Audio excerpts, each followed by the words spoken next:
KB Friends, balik lagi dalam Marathon Market Update and Recommendation. Hari ini spesial nih. Kalau biasanya kita sama tim riset, hari ini seneng banget ada yang main ke studio KBVS. Halo Ci Helen, apa kabar? Halo, apa kabar teman-teman? Saya Helen Felicia, dikenal dengan Cici Satset. Iya nih, satset banget nih udah hadir di studionya KBVS hari ini. Kita akan ngomongin banyak hal ya, mulai dari alasan kenapa Ci Helen tertarik sama dunia finansial, bukunya Ci Helen boleh, atau kondisi market juga bisa kita omongin. Oh, semuanya bisa diomongin di sini. Mantap. Langsung deh ya masuk ke pertanyaan pertama nih ya Ci Helen ya. Boleh nggak sih ceritain sedikit ke KB Friends gimana awalnya Ci Helen tertarik dengan dunia finance, especially investasi saham? Oke, jadi awal mulanya sebenarnya karena kan lahirnya dari dunia entrepreneur. Jadi ada bisnis lah sendiri di luar saham ya. Jadi sebelum mengenal saham ya as usual saya membangun bisnis sendiri. Namun tahun 2021 2020 itu kan zaman Covid, di mana kita juga banyak aktivitas yang work from home gitu ya. Ya memang pekerjaan saya kebetulan juga bisa di remote gitu, dan sudah ada sistemnya, jadi nggak harus terjun sendiri gitu. Nah, dengan privilege waktu yang ada itu saya pengen nih mendalami tentang saham gitu. Jadi maka dari itu saya memutuskan untuk terjun masuk tuh gitu, satu kaki dulu masuk di saham, padahal nggak ngerti apa-apa gitu. Jadi saya memang belajar dari basic, dari nol gitu. I see. Nah, terus kalau misalkan dari sekian banyak bidang content creation juga ya Kak ya. Kalau tadi kan ada bilang pas pandemi ini, sama semua juga rata-rata masuknya pas pandemi ya, udah bosan di rumah, ngapain lagi, kita belajar nih soal investasi. Tapi apa sih yang membuat Ci Helen itu mantap memilih spesialisasinya itu sebagai financial and market influencer? Sebenarnya nggak ada cita-cita ke situ sih ya. Cuman memang passionnya di dunia trading itu mulai muncul sejak awal mula tertarik belajar. Itu udah kayak wah, ini salah satu instrumen yang menarik sekali gitu, memberikan high return, dan ya memang of course high risknya ada. Tapi menurut saya ini instrumen yang bakal bisa bikin kita punya activity lah ketika mungkin nanti ya in the future kan jadi tua. Nah, kita paling nggak ada activity untuk trading atau apa ya. Mungkin itu gambaran sedikit ya kenapa dulu pengen belajar, karena ini bisa dilakukan di mana aja kita mau pergi gitu kan. Katakanlah pensiun pengen di luar negeri, at least kita kalau ya amin, kita kalau punya ada skill trading itu kita bisa survive lah selama ada sinyal dan ada modalnya gitu ya. Jadi paling nggak ada modal 2 itu, kita mau pergi kemana aja kita masih bisa generating money gitu. Jadi itu adalah salah satu reasonnya yang bikin saya pengen belajar lebih dalam gitu. Tentunya ya tidak mudah dan nggak langsung oh iya ini adalah tujuan akhir hidup, enggak sebenarnya. Along this time saya masih mengerjakan sih bisnis saya sendiri, masih ada, masih jalan, dan masih get along lah sama ini. Dunia ini sangat menarik, dunia finansial itu sangat unlimited, lebar banget, luas banget, dan menurut saya banyak sekali yang bisa kita explore dari sini. Bukan hanya tentang trading, tapi kita bisa mengenal banyak hal dari situ, memperluas networking, kemudian mengenal bisnis lebih dalam, dan itu juga korelasinya sama bisnis kita juga ya masih ada lah ya, istilahnya bagaimana kita menghitung valuasi bisnis misalnya. Banyak hal lah yang kita bisa petik dari belajar tentang trading gitu ya. Jadi sejalan dengan waktu memang nggak langsung kita menemukan kayak spesialisasinya ini nih gitu ya. Tapi berjalan dengan waktu yang ada itu saya mencoba berbagai macam style trading tentunya ya, dari yang mulai swing trading, kemudian investasi, kemudian belajar fundamental juga iya gitu. Tapi menurut saya cocok ya saya untuk diaplikasikan di market itu dengan style trading yang seperti sekarang. Yaitu yang kita kenal dengan satset trading gitu Kak. Apa tuh satset trading tuh, kalau boleh dijelasin sedikit ke KB Friends tuh? Ya sebenarnya simple aja, dari kata-katanya tuh satset itu artinya nggak lama-lama gitu, satset gitu ya, jadi langsung gitu. Jadi kita ingin aiming saham-saham yang kira-kira bisa kita pakai untuk trading dengan cuan cepet gitu. Jadi ngasih kita cuan itu nggak lama-lama gitu ya teman-teman. Jadi nggak usah nungguin kayak berapa minggu, berapa bulan. Kita kalau bisa kan detik ini masuk, 1 menit kemudian kita udah TP, pengennya kan gitu. Tapi memang market tuh nggak segampang itu dan nggak segenerous itu. Jadi menurut perjalanan yang sudah saya lalui nih ya berapa tahun, akhirnya menemukan satu jurus yang kira-kira oh ini nih itu yang bisa aha works momennya ya Oh. ini yang paling works buat saya gitu I ceritanya. see. Nah kita balik lagi ke soal tadi belajar ya kan, Ci Helen juga udah jelasin enggak ini tuh nggak langsung nemu cara yang works nih Ran, Ya. saya udah nyoba dulu begini begitu. Nah as a financial influencer sebenarnya kalau dari Ci Helen sendiri tuh tantangan yang paling berkesan di awal perjalanan mengedukasi masyarakat tentang investasi, mengingatkan literasi keuangan di Indonesia ini masih terus berkembang ya. Ada nggak tuh the biggest challenge-nya apa nih? Biggest challenge-nya sebenarnya nggak ada yang sampai gimana banget ya. Cuman memang challenge-challenge yang di Indonesia itu lah karena market kita itu beda dengan market US ya. Tentunya kebijakan ekonomi dan lain-lain. Challenge-nya ya memang di market itself sebenarnya. Kalau di kalangan para trader ya kurang lebih ya normal aja, nggak ada challenge yang sampai gimana banget ya. Tapi yang justru challenging itu marketnya gitu. Oh, I see. Jadi kalau kesadaran atau pengetahuan soal capital market justru sekarang udah oke nih, kelihatan banget progresnya ya, daripada bahala kalangan orang kalau kita ngomong saham apa tuh gitu. Iya. Kalau sekarang udah lebih tahu. Ya karena mungkin dengan adanya banyak sosial media, banyak exposure, jadi menurut saya wadah kita untuk belajar itu terbuka banget gitu. Kita bisa belajar dari mana aja, kapan aja, mungkin habis pulang kerja, mungkin ya kalau misalnya ada yang masih bekerja, bukan menutup kemungkinan kita nggak bisa loh belajar saham, nggak ada waktu, nggak, kita tetap bisa gitu ya. Jadi kita bisa atur waktunya, kapan kita mau trading juga nggak harus tiap hari, sesuaikan aja dengan timing masing-masing. Tapi saya rasa dengan adanya media yang begitu banyak, kita bisa pakailah itu untuk belajar gitu. I see. Nah, Ci, yang menarik nih kan tadi Cici ngomong justru Ran bukan soal knowledge orang-orang terkait capital market nih. Yang lebih concerning itu lebih kondisi marketnya. Iya sih. Iya kan? Nah, kita nih kan udah masuk di paruh kedua tahun 2026 ya, Ci. Gimana sih melihat peta kekuatan dan kondisi makro Indonesia saat ini secara keseluruhan? Makroekonomi kita gimana nih? Oke, kalau bicara tentang makroekonomi dulu, sebenarnya ekonomi kita dibilang kondisinya buruk enggak ya, tapi liquidity memang akan jauh berbeda kalau kita compare ini kita bicara tentang market ya, liquidity di IHSG gitu. Tentunya akan beda dengan yang tahun lalu dan beberapa tahun lalu yang dimana IHSG ketika itu masih ada dorongan foreign inflow, kemudian juga aktivitas di pasar itu terlihat aktif, liquidity-nya juga masih oke gitu ya. I think dengan beberapa hal yang terjadi recently itu juga likuiditas agak sedikit menurun lah gitu. Apalagi dengan pukulan telak yang waktu itu terjadi dari sejak Januari, itu ada kebijakan MSCI yang tiba-tiba dar-der-dor gitu kan marketnya. Nah itu all the way down sampai akhirnya ya kurang lebih di bulan Juni-Juli lah ya. Juli tuh sudah mulai agak napas sedikit setelah kita nyelam selama 6 bulan. Nah kita udah under the water itu ya, bener-bener kayak gak ada oksigen gitu ya. Masuk Palung Mariana itu. Ya tapi I think ya Juni-Juli itu kita udah punya momen yang bagus untuk buying on weakness gitu. I see. Tapi kalau kayak gitu kira-kira ada gak sih sektor atau industri yang menurut Ci Helen itu menarik atau punya prospek cerah nih untuk sisa-sisa tahun 2006 ini nih? 2026.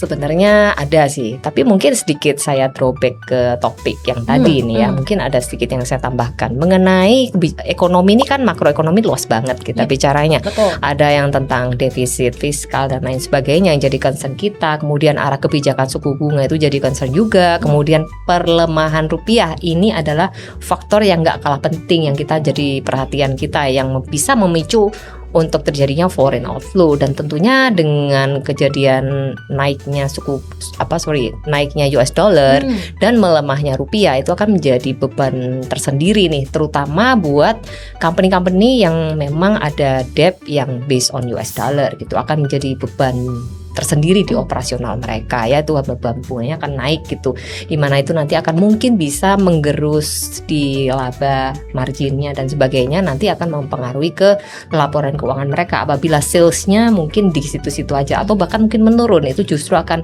menjadi kerucut yang kurang menguntungkan buat company itu sendiri, yang perlu kita jadi perhatian lah. Jadi beberapa hal mengenai ekonomi itu luas banget, tapi intinya kalau kita dikatakan parah sih enggak, tapi memang harus di fase yang bukan istilahnya bukan euforia. Memang kita harus mengetatkan ikat pinggang, apalagi dengan kebijakan pemerintah yang sekarang yang kita tahu nih ya, MBG dan lain-lain yang disoroti oleh banyak lembaga rating, dan itu bisa menurunkan outlook Indonesia yang aslinya di sini jadi begini gitu.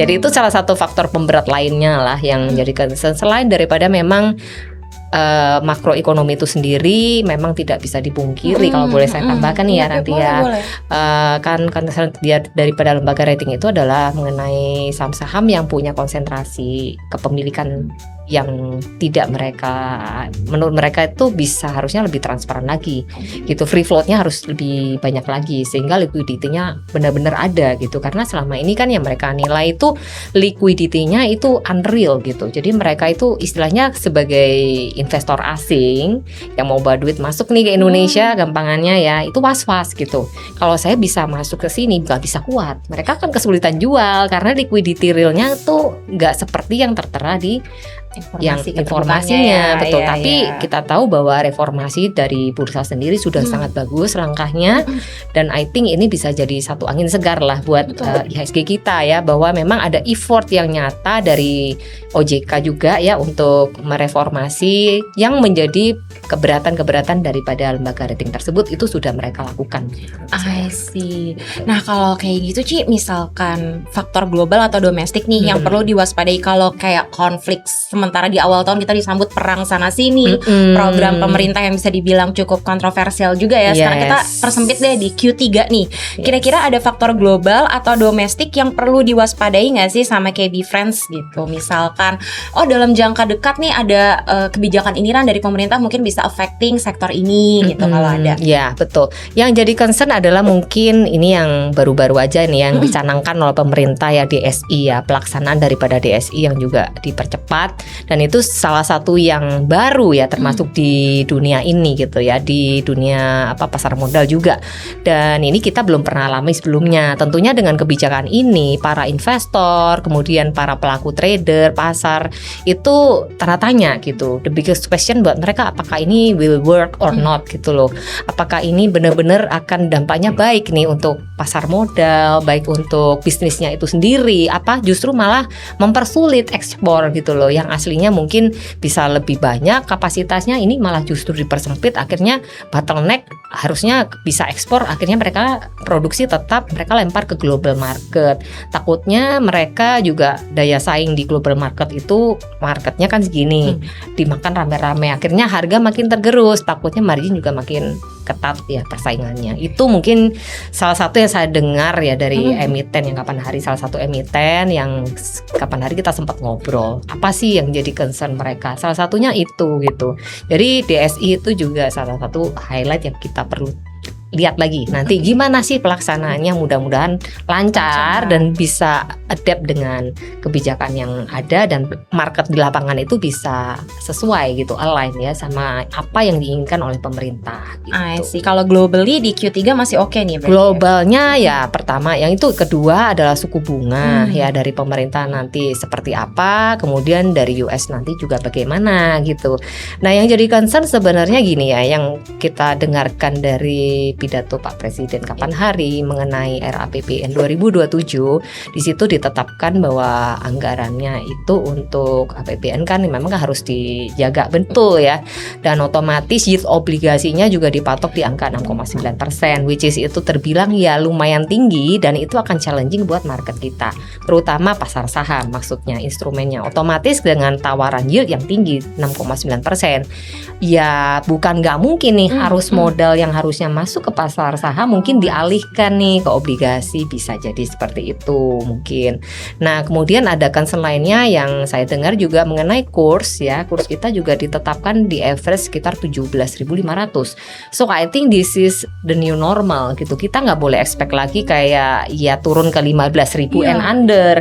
Kayaknya kita juga harus mulai menerima US dollar kita emang segini sekarang for temporary, kita nggak bisa expect sampai tahun depan mungkin nggak akan turun juga. Jadi sementara ini saya bisa menilai bahwa pemerintah tidak akan melakukan intervensi lagi ke penahanan kurs supaya kita tuh nggak semakin melemah lagi. I think ya tidak melakukan intervensi supaya US dollarnya tidak makin turun. Jadi intinya ya akan di sini-sini aja gitu. Jadi intervensinya cuma sampai ini aja gitu, nggak ada further intervention gitu. Oh, oke. Jadi bisa dibilang market ini dari awal sampai tengah tahun nih cukup volatile ya, Ci. Nah, aku nih mau nanya ya, kalau boleh sekalian curhat sedikit ya. Silakan.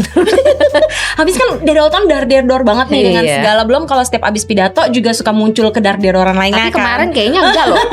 Tenang-tenang loh. Bahkan tinsnya tiba-tiba 4.000 gila, bambum gitu. Ada tins GIA disebut ya. Iya. Akhirnya itu jadi salah satu momen dari bercandaan, semua juga merhatiin dulu kan setiap lagi pidato kira-kira apa nih yang bergerak naik atau turun. Jadi ini gitu. Layar, ini TV nih. Betul itu. Akhirnya gitu. Nah, cuman buat aku atau mungkin beberapa KB friends nih, investor retail yang masih juga belajar banget cara investasi, ngelihat yang kayak gitu kan malah deg-degan ya, campur aslam nih. Sebenarnya dari pengalamannya Ci Helen sendiri, dari awal yang belajar sampai ketemu strategi yang pas, sampai akhirnya sekarang udah tahu kan tadi tuh tipsnya bisa pakai tekniknya ala Cici ya yang satset itu. Cuman sebenarnya mindset utama yang wajib dimiliki investor retail tuh biar nggak gampang panik tuh gimana sih, Ci? Understanding, itu aja kuncinya. Jadi menurut saya ya, once kita understand the situation, the risk and everything, itu akan meminimalisasi rasa panik gitu. Kayak ibarat kita itu jalan di lorong yang kita mungkin cahayanya terbatas gitu ya. Kita nggak bisa lihat nih yang di depan kayak apa, mau jurang mau apa. Tapi kalau kita udah diinformasikan dulu, kita understand, enggak, lorong ini aman, jalannya lurus aja ke depan, gak usah belok-belok, kamu akan sampai nanti ada ketemu pintu loh, nanti pintunya dibuka, udah kamu keluar dari situ. That's it. So we understand, oh ini konteksnya kita cuma jalan di lorong, nanti endingnya tuh akan keluar ketemu pintu, udah jalan aja. Meskipun kita mungkin remeng-remeng atau gelap gak bisa lihat, tapi kita nggak terlalu panik daripada kita nggak dapat informasi nih yang di depan ada jurang nggak nih, ada apa nih, kan takut. Tapi once kita understand the situation, I think kita jalan itu meskipun kita nggak bisa lihat dengan jelas apa yang di depan kita masih bisa lebih tenang gitu. Jadi understanding the market, understanding cara trading yang baik itu bagaimana. Bukan baik, tapi I mean cara idealnya itu seperti apa. Meskipun memang di dalam trading itu nggak bisa yang zero loss, pasti ada faktor lossnya. Tapi itu yang kita harus minimalisasi supaya cuannya bisa lebih optimal, lebih cepat kayak apa. Yaitu paling kita belajar aja setting-setting itunya. Once kita punya the skill ya, kita understand the market. Oh ya, market tuh arahnya gini. Kayaknya abis ini tuh arahnya bakal naik, bakal turun. Kita lebih bisa mengikuti alur ombaknya market itu kemana sih arahnya habis ini, kita mungkin bisa lebih tenang gitu.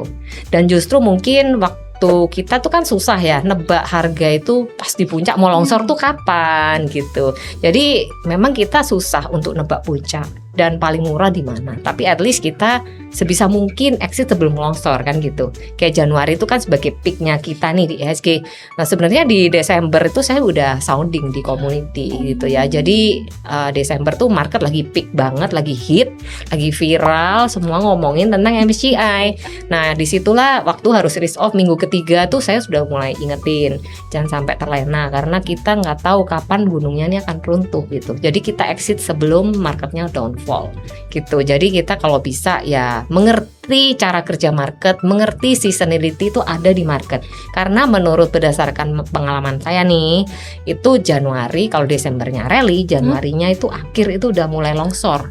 Jadi kalau kita mengerti siklus itu, paling nggak kita exit dulu dong sebelum longsor gitu. Kan kita tahu di depan seasonnya bakalan begitu. Ada kemungkinan, tapi kita nggak tahu faktornya itu bakalan ada apa mungkin. Tapi kita udah mulai risk off, harus mulai kurangin nilai di porto lah, cuan-cuannya diambil atau mungkin stay cash positionnya diperbesar dan mulai hati-hati dengan cara trading swing. Karena kalau ketika market udah very peak di level yang sudah overbought ya, itu kita nggak bisa lagi pakai cara yang sama terus ketika market lagi di bawah mau ke atas.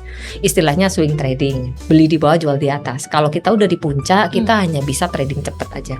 Once ya itu trading cepet tuh apa sih ya, nggak simpan lama-lama, nggak nginep-nginep gitu barangnya. Jadi kita beli hari ini ya day trading lah lebihan arahnya. Mungkin kalau bahasa familiarnya gitu, sat-sat gitu, scalping gitulah. Karena ketika marketnya lagi turun, kita nggak bisa paksain kita mau swing, yang ada boncos. boncos dari atas, jualnya di bawah. Jadi kita nggak bisa simpan lama-lama gitu. Jadi tradingnya harus cepet aja.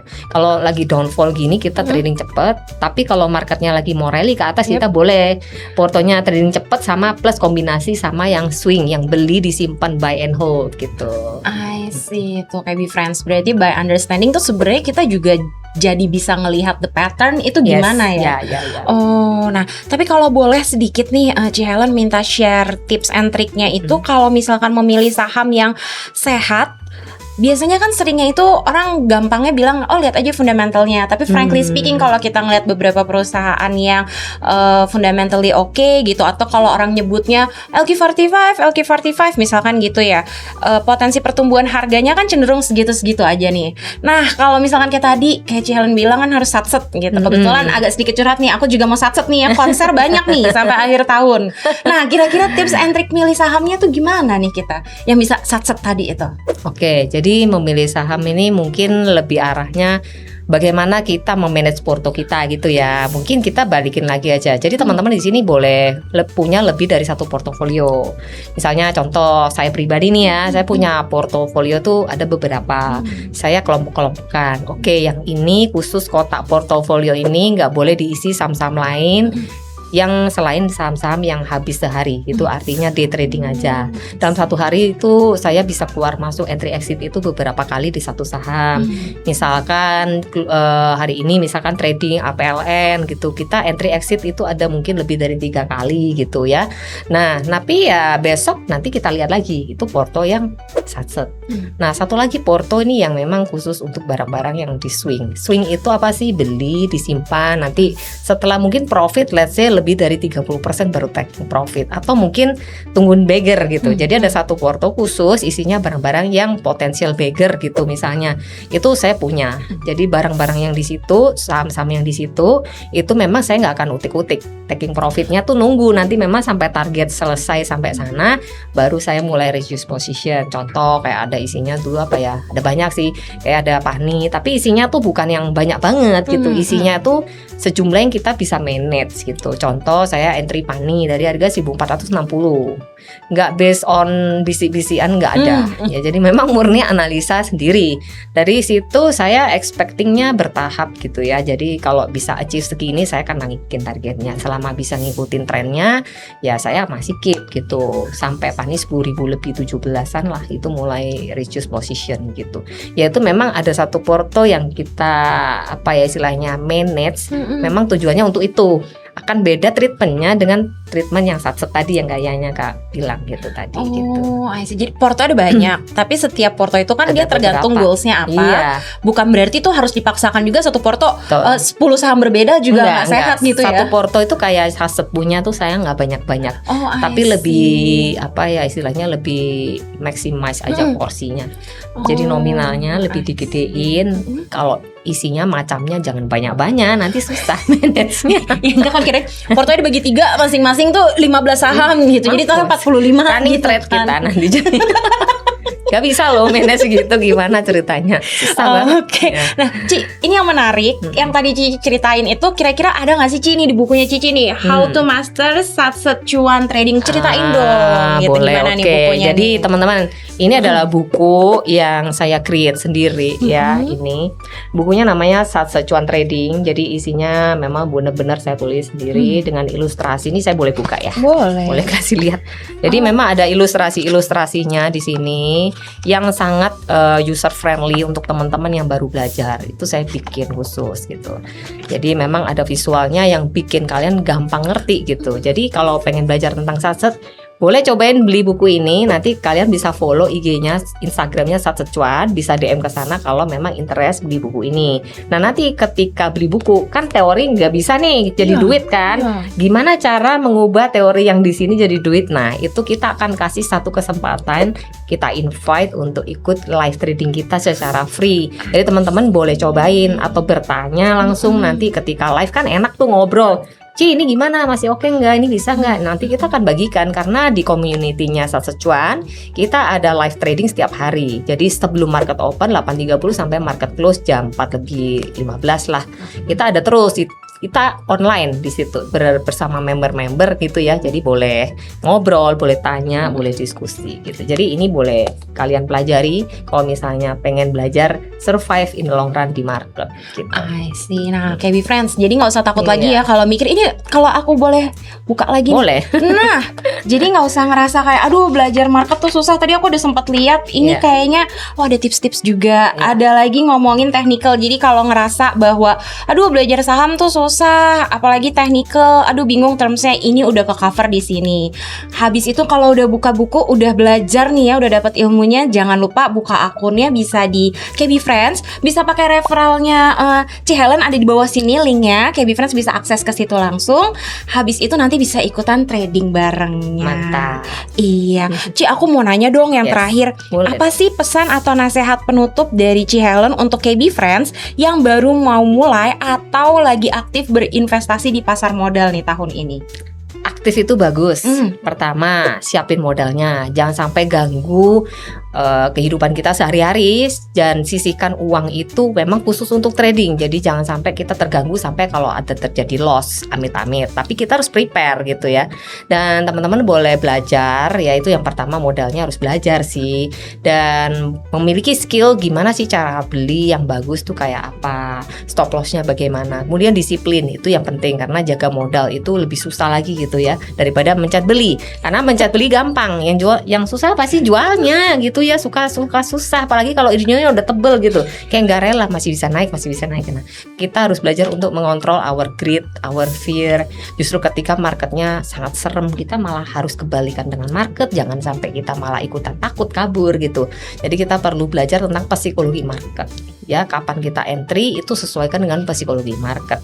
Apalagi kalau mau entry gede, jangan sampai kita terbawa suasana, takut marketnya, takut kita ikut kabur nggak beli, padahal ini murah nih. Kalau marketnya kasih mahal ya, kita berani beli karena rame, orang-orang pada beli nih, beli kita. Nah, jangan sampai kita terbawa arus yang seperti itu. Kita harus belajar untuk lawan arusnya gitu.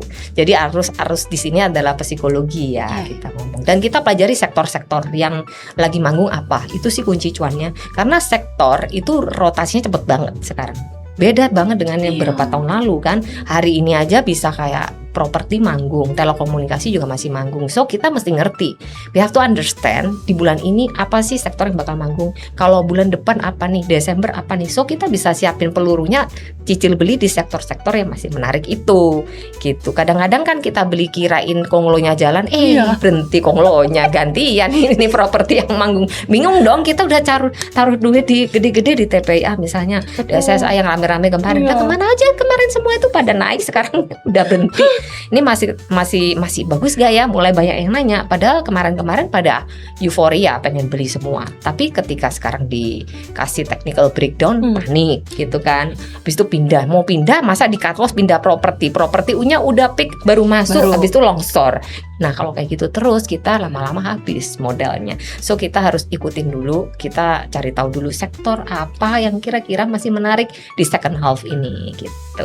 Mungkin saya boleh kasih spill sedikit. Boleh banget, itu yang ditunggu sebenarnya. Ya, sebenarnya bulan per bulan itu ada pembagian sektoralnya ya. Tapi memang itu jalannya akan bergantian. Mungkin hari ini apa, besok apa akan bergantian. Namun di sejak bulan Agustus Juli sampai tanggal mungkin 24-an itu kurang lebih itu ada sektor-sektor yang masih menarik, yaitu di properti, real estate, consumer itu masih menarik, punya momentum lah di situ ya. Itu bisa jadi tactical play buat teman-teman yang di market. Mungkin bisa perhatikan sektor infrastruktur, properti, real estate. Karena kalau kita lihat, mungkin teman-teman yang belajar di market boleh lihat nih ya, saya kasih tips sedikit nih.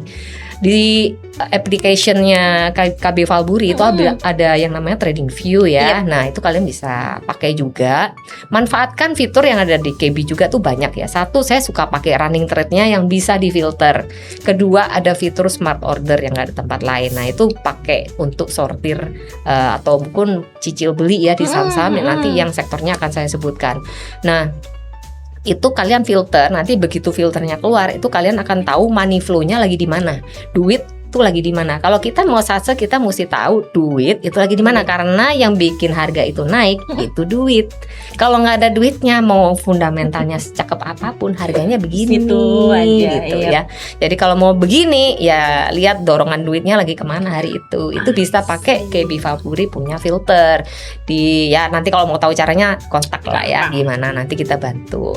Nah kemudian yang kedua, kita pakai juga fitur smart order. Itu enaknya adalah bisa pasang stop loss, pasang antri, sama pasang TP. Jadi kita kalau yang kerja-kerja nggak pusing, nggak takut ya market kan suka rontok tiba-tiba. Betul. Itu adalah salah satu fitur yang bisa kalian manfaatkan ya kalau mau pakai KB. Nah yang tadi yang saya sebutkan TradingView itu kalian bisa lihat juga sektor-sektor apa yang lagi manggung. Kayak contoh IDX energi, IDX infrastruktur, ataupun IDX transportasi dan logistik, IDX properti. Di situ semua ada model chartnya. Nah kalau kalian yang belajar technical, kalian bisa lihat itu. Contoh di grup tadi, di community kita tadi kan live trade itu ada bunyi alertnya. Jadi IDX properti, IDX transportasi itu lagi mau naik, lagi ada momentum. Jadi itu bisa kita sorotin. Jadi kita dari gedenya dulu nih, kotak kolam besarnya. Oh oke, kita cari-cari yang di sektor properti dan di sektor logistik atau transportasi. Itu logistik masih mau naik, jadi masih bisa dicicilin. Tapi kalau properti lagi manggung memang. Yang telekomunikasi yang kemarin internet, rakyat, Inet, Indosat apa semua kan boom naik ke atas ya, termasuk yang hari ini disuspend kita nggak usah sebut. Ya intinya kita kalau ngerti sektornya baru kita bisa menyoroti lebih detail lagi tentang sahamnya apa nih, yang lincah apa, yang laggard apa, yang leader apa, kayak gitu sesuai dengan market cap-nya dan story-nya. Mungkin ada saham-saham yang di sektor itu yang punya story yang menarik ya kalian bisa soroti. Yang hari ini dar-der-dor kan ada Kijang, kemudian ada APLN, ya itu kalian bisa trading satset itu di situ hari ini beberapa kali. Itu tips lah buat teman-teman di KB Faburi. Kalau misalnya dan teman-teman di market kalian bisa pakai tips ini. Jadi sektornya dilihat, habis itu lihat sahamnya yang punya story apa. Itu kalian bisa gunakan sebagai momentum play gitu. Sudah lengkap loh hari ini ya. Dapat contekan tuh tadi kesebut. Udah bukan sektor aja, akhirnya keluar juga ke spill kira-kira sahamnya apa. Helen, aku makasih banyak ya. Terima udah kasih dikasih juga. tahu ilmunya nih dari di buku. Nanti bisa buka akun, sekali lagi bisa nih ada linknya ya di bawah sini. Terus bisa ikut komunitinya Helen juga. Boleh banget. Jadi ya. Ada gambaran, gak usah takut ngerasa sendirian ya. Pasti diajarin kok. Nggak akan sendirian. Iya, makanya. Dan bukan cuman soal kayak beli ini yuk, beli ini yuk, beli ini. Enggak kok. Tapi ada alasannya. Ada guide-nya, gitu ada mentornya guide-nya ya. Jadi nggak perlu terlalu khawatir berlebihan. Nah supaya teman-teman KB tadi ditanya nih tipsnya apa supaya nggak khawatir punya mentor. Jadi punya teman discussion, community, I think itu bisa membantu. Tapi ingat jangan terlalu banyak noise, karena semakin banyak kita dengar, kalau kita nggak filter dengan betul, kita akhirnya takut sendiri. Dengar sana bilang A, dengar sini bilang B, ya kan? Nah kita panik, akhirnya nggak berani trading dan lain-lain gitu. Jadi kita fokus aja dengan apa yang masih ada potensi di depan kita, itu yang kita ambil. Jadi mungkin teman-teman bisa perhatikan di akhir second half kita ada sektor-sektor yang masih bagus dan masih menarik adalah tadi ya ada properti, telekomunikasi, infrastruktur, transportasi dan logistik, kemudian ada energi juga, dan nanti at the end of the year biasanya bulan Desember tuh banking manggung sih. Oh, I see. Nah, udah dicatat belum KB Friends? Helen sebenarnya kalau mau ngikutin ngobrol masih mau terus lagi ya. Ya. Tapi kita ada keterbatasan waktu, tapi aku percaya Helen gak akan sekali aja kan main ke sini. Ya selama diundang datang lah.